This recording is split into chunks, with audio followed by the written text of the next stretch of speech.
And the way I work is I coach people all over the world, in the US, in Canada, UK, Australia, wherever you are. Horses cannot lie compared to people who can say something and mean something else. Exactly. Horses communicate via body language. Humans communicate also via body language. If somebody is sad, the body is communicating so much, and most of us humans have lost touch with our bodies. Because even though we're connected, our mind, our bodies are connected. I mean, literally, we are one thing. We, a lot of times, are out of this connection. The horses can hear your voice because it's a Zoom call, and then they react to your tone of voice. They don't speak your language, and they don't have to speak your language. They react whether you're aligned, your thinking, your feeling, and your being. If it's aligned, they will come pretty close. They are integrating the coaching client into their herd. They're checking if you're safe to be around. It's something you're experiencing. They bring out into the open what's underneath the surface.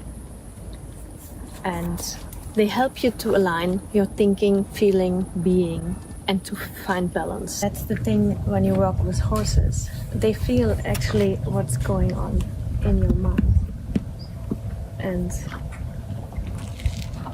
in your body. When it's not aligned, they will make sure that you get a sign from their body, from their language, and they will turn their back onto you instead of facing you, instead of coming near to you and coming close. A lot of times a coach is somebody who had been in a crisis themselves and grew out of that through their pain, through their struggles, and now they are using all the knowledge they have built to help others. With coaching, it's a lot more short-term programs where you work together with each other on moving you from your undesired state, the state of pain, to your desired state, where you want to be. Step by step, the coach will lead you there. Some old stuffed animals from my daughter she doesn't play with anymore, and let my client choose some stuffed animal that reminds them of somebody, maybe another person or a part of themselves. We give them a place and see the horse's reaction. The reactions that the horse are showing, sometimes they put them in a different position and in a different order. I ask some questions. Usually it makes sense for my customer. And he really gets to understand his past, the trauma, what happened to his family and to him as a small child.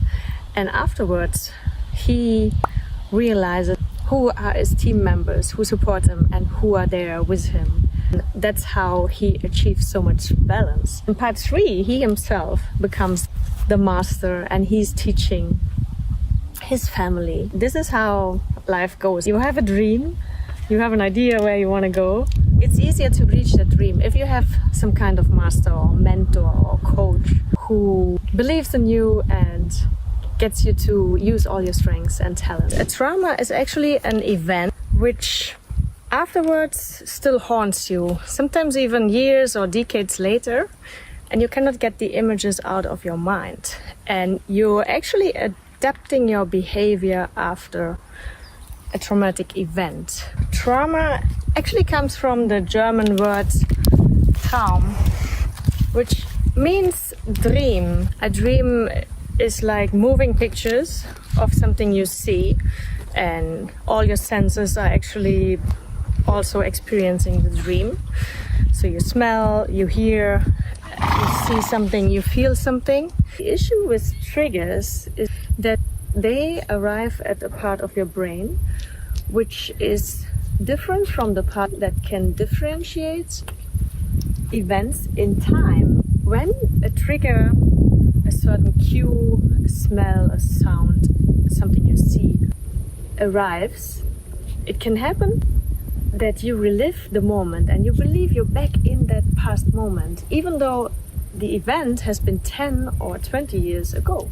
I help you develop coping strategies so that whenever a trigger shows up, you know how to deal with it. instead of going into that state of fear. So that over a certain amount of time, you can move on with your life and you don't have to stay stuck in your trauma. We're building together a level of trust in yourself, in your capabilities, and also in that you have been growing stronger from the trauma, from the pain you have been through in your life. I also had to understand that the both are connected, and I had to listen to my body. That nobody can smell what's going on inside of you. Nobody can know about your needs if you don't voice them. It's easy to talk about this and to say this. And then afterwards I changed my career, I changed my priorities, I changed my life.